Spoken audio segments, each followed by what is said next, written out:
Assalamualaikum warahmatullahi wabarakatuh. Salam Om Swastiastu, Namo Buddhaya, salam sejahtera dan salam kebajikan bagi kita semua. Sebelumnya, perkenalkan nama saya Muhammad Hakim Al-Fajri dari Fakultas Ekonomi Bisnis, Prodi Manajemen, Universitas Pancasakti Bekasi. Dalam beberapa menit ke depan akan menjelaskan mengenai mata kuliah Manajemen Logistik berjudul Perilaku Organisasi dalam Logistik. Yang saya hormati sebelumnya para dosen, Bapak Ibu dosen di Universitas Pancasakti Bekasi yang tidak bisa saya sebutkan satu persatu namanya. Dan yang saya hormati pula Ibu Wina Sarikusumaning Tias SLPMM selaku dosen pengampu dari mata kuliah Manajemen Logistik. Baik, yang pertama-tama kita akan membahas mengenai definisi terlebih dahulu. Logistik itu apa? Nah, logistik itu adalah disiplin ilmu yang berkaitan dengan perencanaan, pelaksanaan, dan pengendalian aliran barang, jasa, dan informasi yang efisien dan efektif dari titik asal ke titik konsumsi. Nah, logistik sangat penting dalam berbagai sektor, mulai dari manufaktur hingga e-commerce, memastikan operasi yang lancar dan kepuasan pelanggan. Nah, itu adalah pengertian dari logistik. Nah, perusahaan logistik itu adalah entitas bisnis yang menyediakan layanan pengelolaan dan pengiriman barang atau jasa dari satu tempat ke tempat lain. Nah, perusahaan logistik ini berperan penting dalam memfasilitasi perdagangan global dan memastikan kelancaran arus barang dalam ekonomi modern. Nah, bisnis logistik adalah sektor usaha yang berfokus pada pengelolaan aliran barang, informasi, dan sumber daya dari titik asal hingga ke titik konsumsi. Nah, hal ini mencakup berbagai aktivitas yang bertujuan untuk memastikan pengiriman barang yang efisien dan efektif. Nah, berikut beberapa aspek utama dalam bisnis logistik, yaitu satu, transportasi, baik pengiriman barang melalui darat, laut, ataupun udara. Lalu yang kedua, pergudangan, yaitu penyimpanan dan pengelolaan inventory. Lalu yang ketiga ada manajemen inventory, yaitu mengontrol stok barang untuk memenuhi permintaan. Lalu yang keempat, pengemasan dan pengolahan pesanan, yaitu menyiapkan barang untuk pengiriman. Lalu yang kelima ada manajemen rantai pasok, yaitu mengkoordinasikan seluruh proses dari pemasok hingga konsumen akhir. Yang keenam, teknologi informasi, yaitu menggunakan sistem untuk melacak dan mengelola pengiriman. Lalu yang ketujuh ada logistik terbalik, yaitu menangani pengembalian dan daur ulang produk.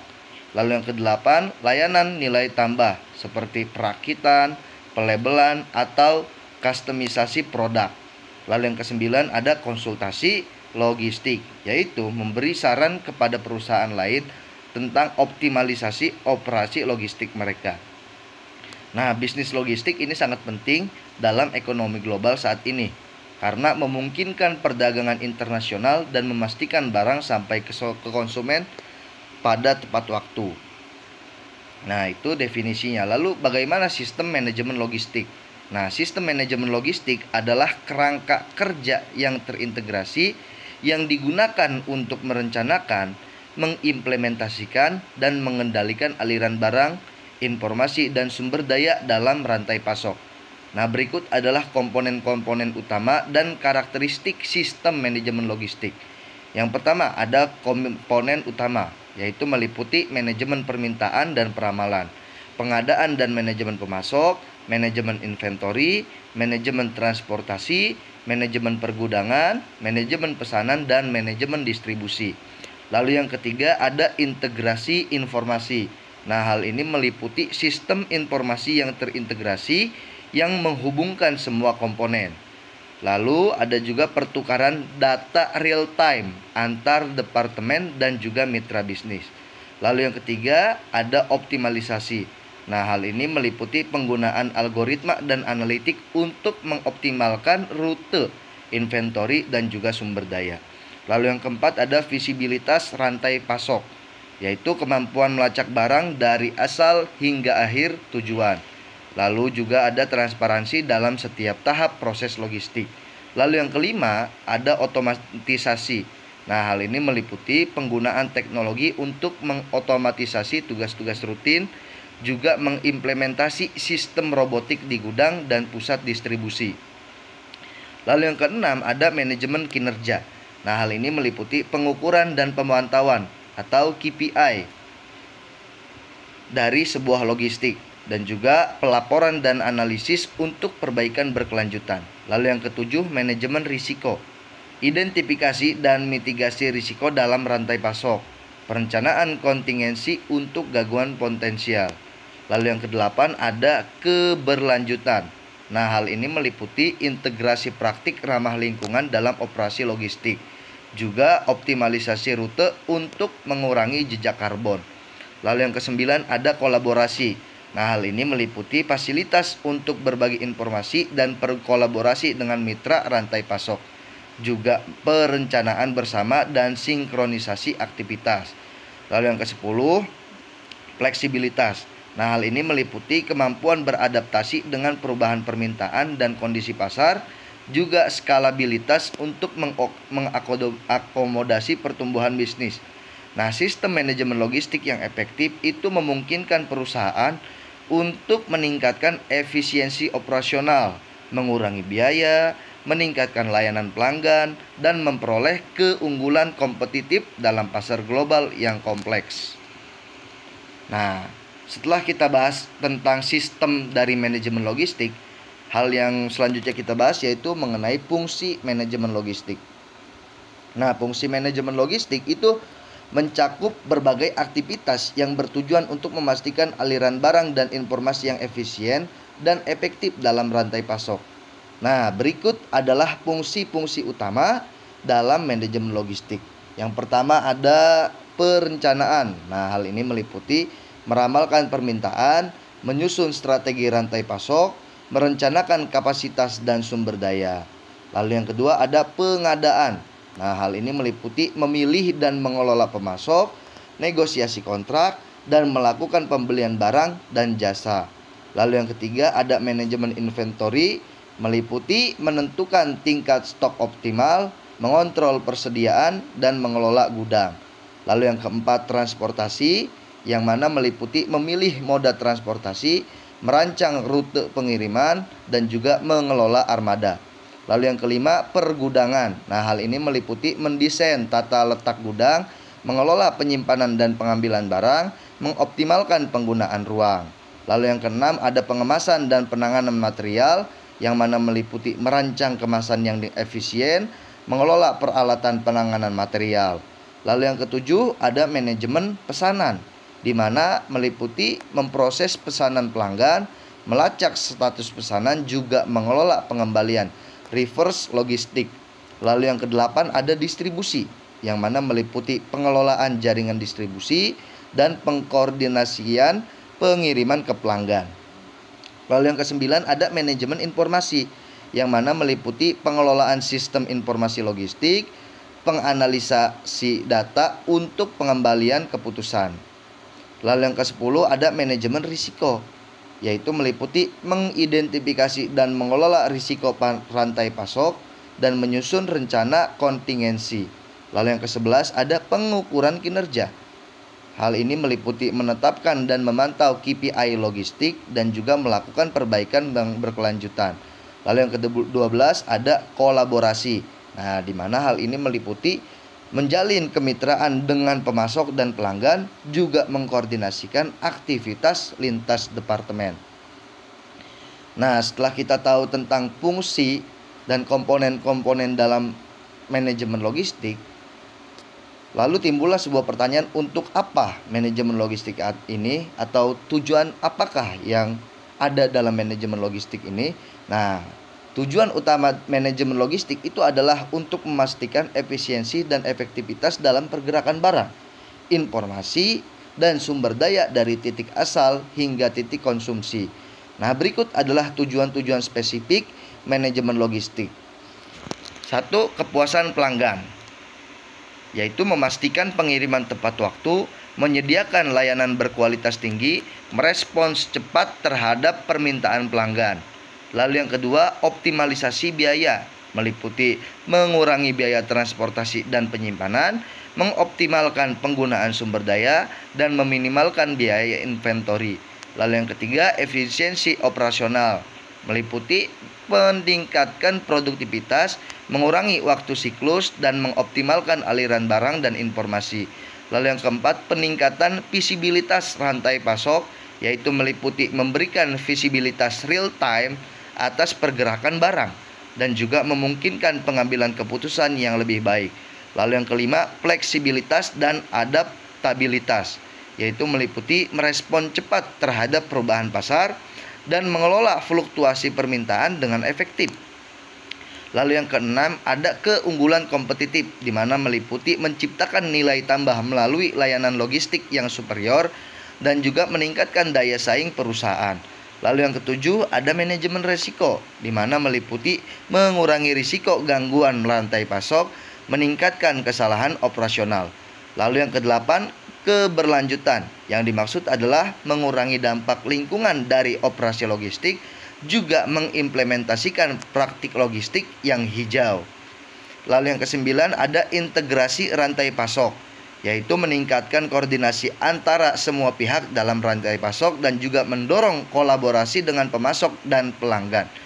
Lalu yang ke-10, pemanfaatan teknologi, yaitu mengadopsi teknologi baru untuk meningkatkan efisiensi, lalu menggunakan data dan analitik untuk pengambilan keputusan yang lebih baik. Lalu yang ke-11, peningkatan akurasi, yaitu mengurangi kesalahan dalam pengiriman dan inventory dan juga meningkatkan akurasi peramalan permintaan. Lalu yang ke-12, skalabilitas, yaitu memungkinkan pertumbuhan bisnis tanpa gangguan signifikan, juga mendukung ekspansi ke pasar baru. Nah, dengan mencapai tujuan-tujuan ini, manajemen logistik dapat berkontribusi pada keberhasilan keseluruhan organisasi, meningkatkan profitabilitas, dan memastikan keberlanjutan jangka panjang. Nah, lalu kita bahas juga mengenai komponen-komponen dalam manajemen logistik. Nah, komponen manajemen logistik ini adalah bagian-bagian yang terintegrasi untuk mencapai tujuan logistik yang efektif dan efisien. Nah, berikut adalah beberapa komponen manajemen logistik yang perlu diutama. Yang pertama adalah komponen utama. Yang pertama adalah perencanaan permintaan, yaitu merencanakan kebutuhan persediaan dan pengiriman barang. Lalu yang kedua, penyimpanan bahan baku, yaitu mengelola persediaan bahan baku dan memastikan bahwa persediaan tersebut tetap dalam kondisi yang baik. Lalu yang ketiga, manajemen inventaris, yaitu mengelola persediaan barang dan memastikan bahwa persediaan tersebut tetap dalam kondisi yang baik. Lalu yang keempat, transportasi, yaitu mengawasi transportasi barang dari produsen sampai ke pelanggan. Lalu yang kelima, pengawasan, yaitu mengawasi kegiatan logistik untuk memastikan bahwa kegiatan tersebut berjalan dengan efektif dan efisien. Itu komponen utamanya. Lalu komponen tambahannya yaitu jaringan fasilitas, di mana mengelola jaringan fasilitas yang digunakan untuk pengiriman dan juga penyimpanan barang. Lalu yang kedua, layanan transportasi, yaitu mengawasi layanan transportasi yang digunakan untuk pengiriman barang. Lalu yang ketiga, pengadaan material, yaitu mengelola pengadaan material yang diperlukan untuk produksi. Lalu yang keempat, proses komunikasi, yaitu mengawasi proses komunikasi yang digunakan untuk mengkoordinasi kegiatan logistik. Lalu yang kelima, ada mengelola penyimpanan barang dan memastikan bahwa persediaan tersebut tetap dalam kondisi yang baik. Nah, tujuan dari tadi tersebut adalah yang pertama, meningkatkan efisiensi, yang dimana adalah manajemen logistik dapat meningkatkan efisiensi operasional dengan mengoptimalkan kegiatan logistik. Lalu yang kedua, meningkatkan kualitas layanan. Nah, manajemen logistik itu dapat meningkatkan kualitas pelayanan dengan mengawasi kegiatan logistik secara lebih efektif. Lalu yang ketiga, meningkatkan pengawasan. Manajemen logistik dapat meningkatkan pengawasan kegiatan logistik dengan mengawasi transportasi, pergudangan, dan inventory secara lebih baik. Lalu yang keempat, meningkatkan biaya. Manajemen logistik dapat meningkatkan biaya dengan mengoptimalkan penggunaan sumber daya dan mengurangi biaya logistik. Nah, manfaat dari komponen utama, komponen tambahan, dan tujuan tadi yaitu sebagai satu, meningkatkan kualitas pelayanan. Nah, manajemen logistik itu dapat meningkatkan kualitas pelayanan dengan mengawasi kegiatan logistik secara lebih efektif. Lalu yang kedua, meningkatkan pengawasan. Manajemen logistik dapat meningkatkan pengawasan kegiatan logistik dengan mengawasi transportasi, pergudangan, dan inventory secara lebih baik. Lalu yang ketiga, meningkatkan efisiensi. Manajemen logistik dapat meningkatkan efisiensi operasional dengan mengoptimalkan kegiatan logistik. Lalu yang keempat, meningkatkan biaya. Manajemen logistik dapat meningkatkan biaya dengan mengoptimalkan penggunaan sumber daya dan mengurangi biaya logistik. Dengan demikian, komponen manajemen logistik itu menjadi sangat penting dalam mengoptimalkan kegiatan logistik ini dan juga meningkatkan efisiensi operasional dari sebuah organisasi. Nah, berikut contoh strategi manajemen logistik yang bisa digunakan. Yang pertama ada perencanaan permintaan. Merencanakan kebutuhan persediaan dan pengiriman barang dengan menggunakan analisis data historis dan prediksi permintaan. Lalu yang kedua, penganggaran biaya, yaitu menganggarkan biaya untuk memastikan bahwa kebutuhan pengadaan barang sesuai dengan anggaran yang dimiliki oleh perusahaan. Lalu yang ketiga, pengadaan material. Mengelola pengadaan material yang diperlukan untuk produksi dengan menggunakan sistem manajemen inventory yang efektif. Lalu yang keempat, penyimpanan bahan baku, yaitu mengelola persediaan bahan baku dengan menggunakan sistem manajemen inventory yang efektif dan memastikan bahwa persediaan tersebut tetap dalam kondisi yang baik. Lalu yang kelima, pengiriman. Mengawasi pengiriman barang dari produsen ke pelanggan dengan menggunakan sistem manajemen pengiriman yang efektif dan memastikan barang tersebut sampai di tangan konsumen dengan waktu yang tepat. Lalu yang keenam, pengawasan transportasi, yaitu mengawasi transportasi barang dari produsen ke pelanggan dengan menggunakan sistem manajemen transportasi yang efektif dan memastikan bahwa transportasi tersebut berjalan dengan lancar dan aman. Lalu yang ketujuh, pengelolaan inventory, yaitu mengelola persediaan barang dengan menggunakan sistem manajemen inventory yang efektif dan memastikan bahwa persediaan tersebut tetap dalam kondisi yang baik. Lalu yang kedelapan, pengelolaan layanan ekspedisi, yaitu mengawasi layanan ekspedisi yang digunakan untuk mengirimkan barang dari produsen ke pelanggan dengan menggunakan sistem manajemen layanan ekspedisi yang efektif. Nah, dengan demikian, strategi manajemen logistik yang efektif harus melibatkan berbagai komponen yang terintegrasi untuk mencapai tujuan logistik yang efektif dan efisien. Nah, apa yang terjadi jika tidak ada manajemen logistik? Nah, berikut beberapa hal yang bisa terjadi jika tidak ada manajemen logistik. Yang pertama, adanya keterlambatan pengiriman. Nah, pengiriman barang dapat terlambat karena tidak adanya koordinasi yang efektif dalam pengiriman dan penyimpanan.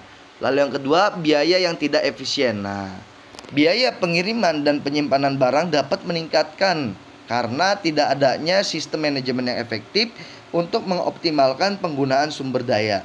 Lalu yang ketiga, kualitas barang yang kurang baik karena kualitas barang dapat menurun dikarenakan tidak adanya sistem manajemen yang efektif untuk mengawasi dan mengelola persediaan barang. Lalu yang keempat, risiko kerusakan barang. Risiko kerusakan barang dapat meningkat karena tidak adanya sistem manajemen yang efektif untuk mengawasi dan mengelola persediaan barang. Lalu yang kelima, keterlambatan pemenuhan pesanan. Nah, pemenuhan pesanan dapat terlambat karena tidak adanya sistem manajemen yang efektif untuk mengawasi dan mengelola persediaan barang. Lalu yang keenam, keterlambatan pengiriman ke konsumen. Pengiriman ke konsumen dapat terlambat karena tidak adanya sistem manajemen yang efektif untuk mengawasi dan mengelola persediaan barang. Lalu yang ketujuh, keterlambatan pengembalian barang. Nah, pengembalian barang dapat terlambat karena tidak adanya sistem manajemen yang efektif untuk mengawasi dan mengelola persediaan barang. Lalu yang kedelapan, keterlambatan pengembalian biaya. Nah, pengembalian biaya dapat terlambat karena tidak adanya sistem manajemen yang efektif untuk mengawasi dan mengelola persediaan barang. Lalu yang kesembilan, keterlambatan pengembalian informasi. Nah, pengembalian informasi dapat terlambat karena tidak adanya sistem manajemen yang efektif untuk mengawasi dan mengelola persediaan barang. Lalu yang ke-10, keterlambatan pengembalian layanan, yaitu pengembalian layanan dapat terlambat karena tidak adanya sistem manajemen yang efektif untuk mengawasi dan mengelola persediaan barang. Dengan demikian, manajemen logistik itu menjadi sangatlah penting untuk memastikan bahwa kegiatan logistik berjalan dengan efektif dan efisien sehingga dapat meningkatkan kualitas pelayanan dan mengurangi biaya. Nah, berikut kita tutup pembahasan kali ini dengan quote dari Henry David Thoreau, yaitu sibuk saja tidak cukup, begitu juga dengan semut. Pertanyaannya adalah kita sibuk apa? Mungkin itu saja yang bisa saya sampaikan, kurang lebihnya mohon dimaafkan. Sekian dan terima kasih. Assalamualaikum warahmatullahi wabarakatuh. Salam Om Swastiastu, Namo Buddhaya, salam sejahtera dan salam kebajikan bagi kita semua. Terima kasih.